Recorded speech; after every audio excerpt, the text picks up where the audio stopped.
Marjorie Taylor Greene just went to war with her own party, and what she's saying about health care could bring down the entire Republican agenda.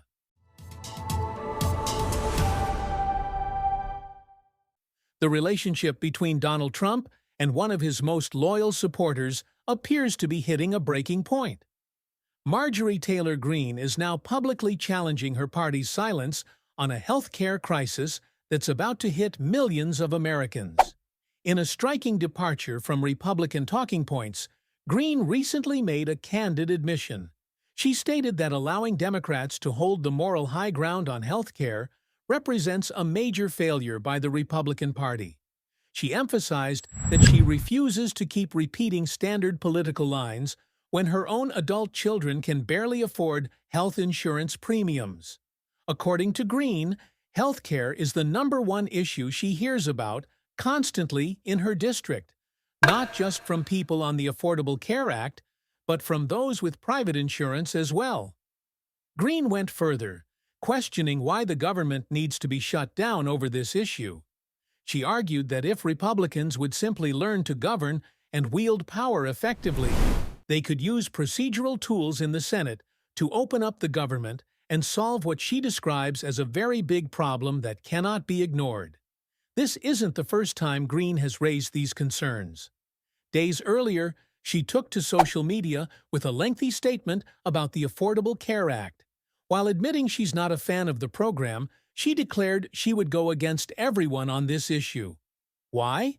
Because when the tax credits expire this year, her own adult children's insurance premiums for 2026 are set to double, along with premiums for families and hardworking people in her district.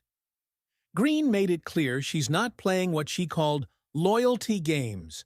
She stated she's carving her own lane and expressed disgust that health insurance premiums will double if the tax credits expire. She also added her belief that health insurance, and all insurance for that matter, is fundamentally a scam. Perhaps most damaging to Republican leadership, Greene claimed that not a single Republican leader has talked to members about this issue or provided any plan to help Americans deal with their premiums doubling. The White House response? According to NBC News reporting, Trump has called at least 2 senior Republicans in recent months, asking what's going on with Marjorie. Sources with direct knowledge say the White House has unsuccessfully tried to pressure Greene to remove her name from a discharge petition.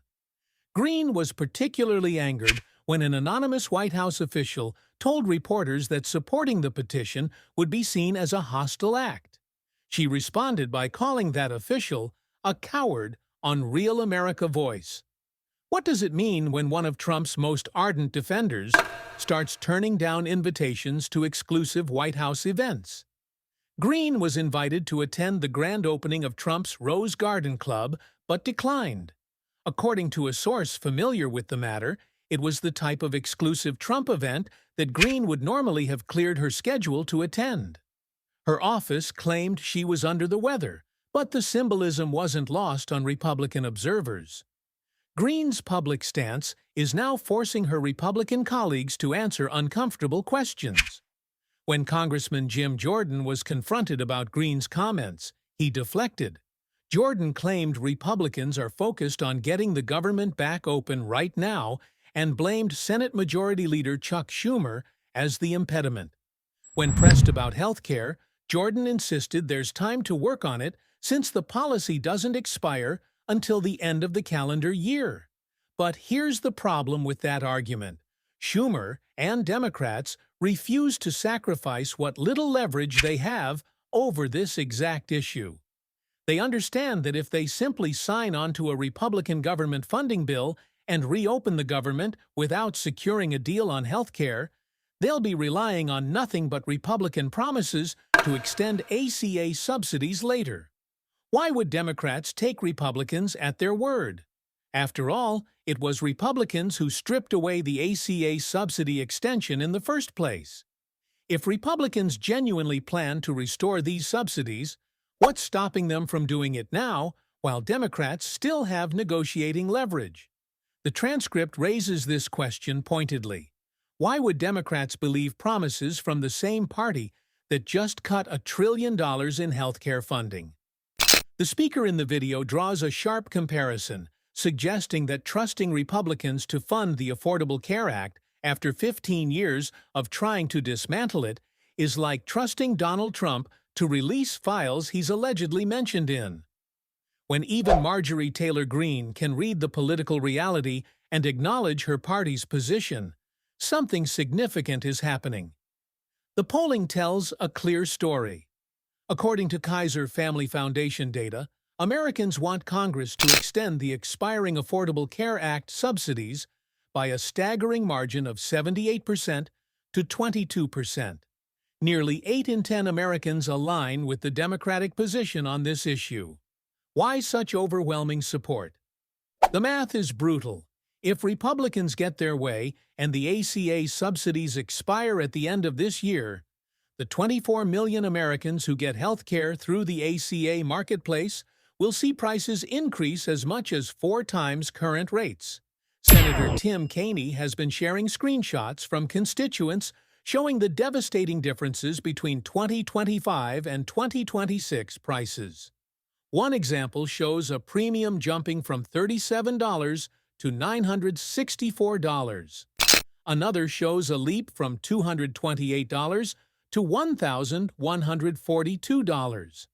Unless someone's entire identity revolves around blindly supporting every Trump decision, who exactly is rooting for healthcare prices to quadruple?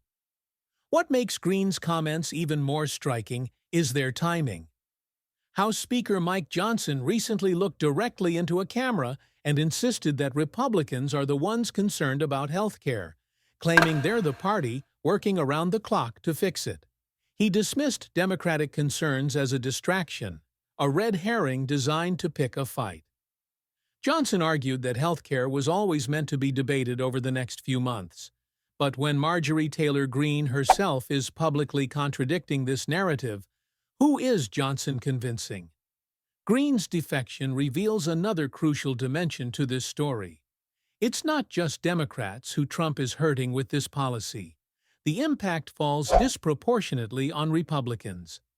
According to Kaiser Family Foundation research, enrollment in marketplace plans reached 24.3 million for 2025, up from 11.4 million in 2020.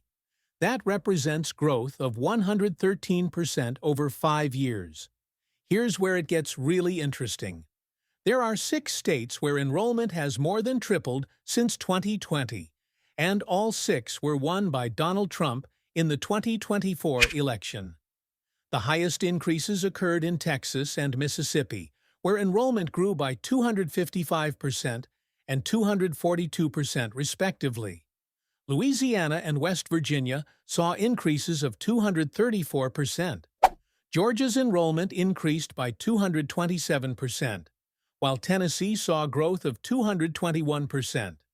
Overall, the study found that enrollment grew by an average of 157% in Trump-won states, compared to just 36% in states carried by Kamala Harris. Think about what this means. Trump is attempting to strip healthcare subsidies from the very people who put him in office. He's turning this into a supposed fight against Democrats when the primary victims would be his own voters. And while Trump won't admit it, and Mike Johnson won't admit it, and most elected Republicans won't admit it, the Americans in their states and districts will absolutely feel the consequences.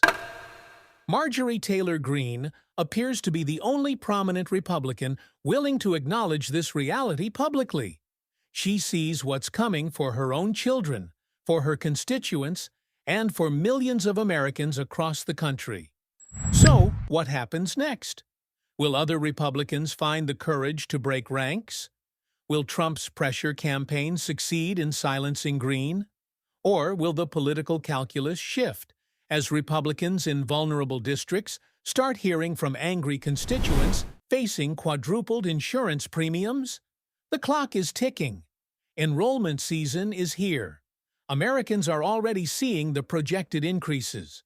And for once, one of Trump's most loyal allies is saying out loud what many Republicans must be thinking privately.